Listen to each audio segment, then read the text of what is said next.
Hi traders! Today I'm going to show you a few trading tricks that will help you save time. But before we get into that, let's first talk about how trading actually works. Trading is not only about having the right strategies.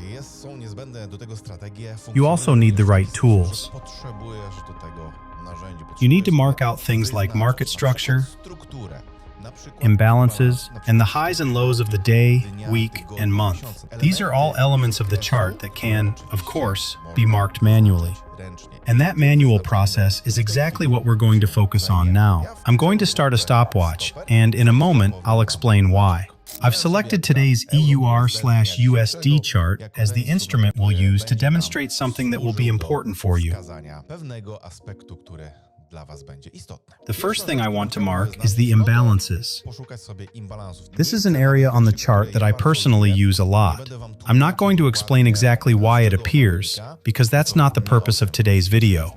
But I particularly like using imbalances from the H4 time frame. So let's get started. Actually, you know what? To make it fair, I'll start the stopwatch now. Let's begin. An imbalance from the H4 time frame.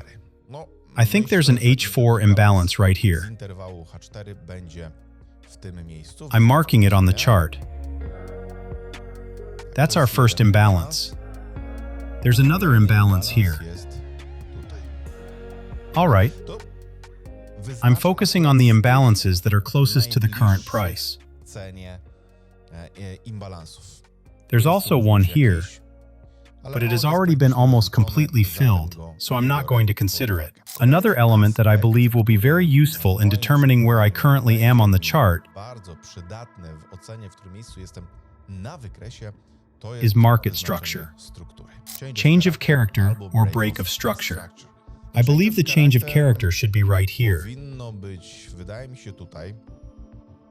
That's my assessment because, up until this point, the market structure was bullish. Here, we have the change of character, and here, we should have the break of structure. At least, that's my impression. Of course, it's not really just an impression. It comes from years of experience. Now, I also need to label it, right? I can't just leave random lines on the chart. Every marking needs to have a clear meaning. Change of character looks good. So, we have our change of character. Another important element in trading is equal highs and equal lows. They can also indicate areas where the price may change its character. It looks like we should have equal highs right here. Sometimes it works like this. You think something might be there, but you're not completely sure. But because this one is clearly visible, I'm going to mark it as an equal high. Done. There could potentially be an equal low here, but it isn't precise enough for me to mark it. Still, let's try marking it. To be honest, I don't really like this one. I would probably leave it out. I need to think about it, right? I'm considering whether this level makes sense or not. Whether these equal highs and equal lows are actually telling us something about the chart. Something did happen in this area, but I have doubts about whether this is really an equal low. The next elements I want to mark on the chart are the areas where buyers or sellers have the advantage. We need to find areas where the situation will be clear for the person analyzing the chart. So, let's look for them. This will be an area where sellers have the advantage. I'm going to label it Watch for Sellers. We should also use a color that clearly represents it, without overthinking it, because we don't want to waste time. Red, because time is valuable. Watch for sellers. And I think that down here, in this area, we'll have Watch for Buyers. In other words, an area where we'll be looking for buyers. Let's make it green. Obviously, I also need to change the label because it can't say Watch for Sellers again. It needs to say Watch for Buyers. Look how easily I can expose myself to potential mistakes.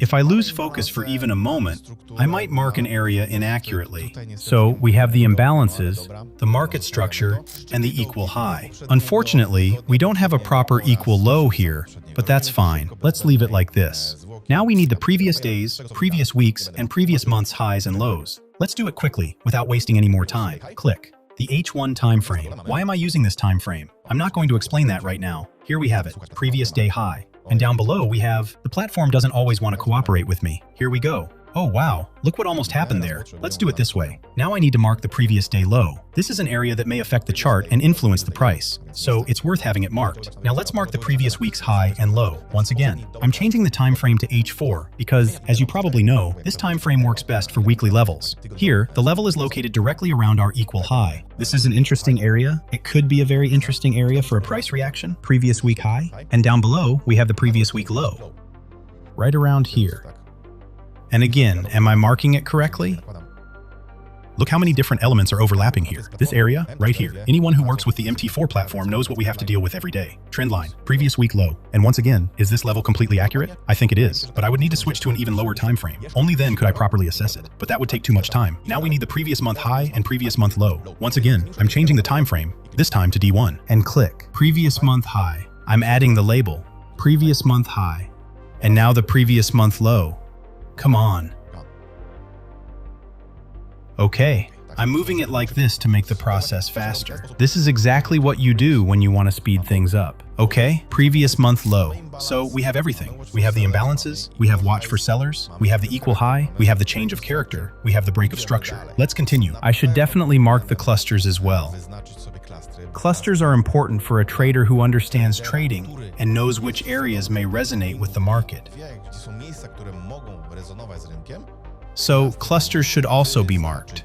However, I'm not going to mark them right now. I simply want to show you how much longer this process becomes. And remember, this is only one instrument. If you trade 3 or 4 instruments, you need to multiply this amount of time by 3 or 4, sometimes even by 5, although I wouldn't recommend analyzing that many.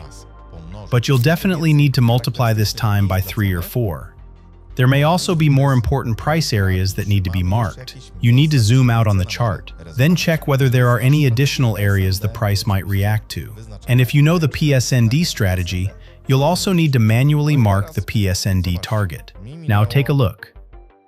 Almost 11 minutes have passed. Let's reduce that time slightly because I was talking, describing, and explaining everything I was doing. So let's say the actual process would take around 7 minutes. Approximately 6 to 7 minutes of manually marking the chart, doing it correctly and according to the rules, accurately and precisely on every instrument. So you need around 6 to 7 minutes. That's how much time you need to mark all these areas. And what else can happen while you're preparing for a trade? Something could happen on the chart in the meantime, something you might miss. Preparing for trading can take quite a lot of time. Now, let's try a little trick. I'm going to delete everything. Now we have a completely clean chart, and we're going to do everything again. But this time, we'll use our all-in tool. I'm starting the stopwatch. And here we go. Market structure. We need to turn it on. Equal highs and equal lows. Imbalances. Premium and discount. Watch for sellers and watch for buyers. Everything I showed you earlier. Next, the ASAP strategies. Highs and lows. Clusters. Targets if there are any. Everything. Absolutely everything. Everything I discussed earlier. It took us 35 seconds. 35 seconds to mark everything on a single instrument. Now look at how much time you can save with All-In tool. What's more, if you need additional elements to be marked, All-In tool already has all of them built in. You don't need to wonder where to find something, how it works, whether it will work correctly, or whether it will be useful to you. You simply select the option, click it, and everything appears on your chart. If you don't need something, you simply remove it from the chart. That's all. Your work is done. Working with All-In tool significantly reduces the amount of time you need to spend preparing your chart. And for a trader, that time can often be extremely valuable. To learn more about All-In tool and find out how you can get access to it, you'll find the link in the description of this video. See you there. Bye.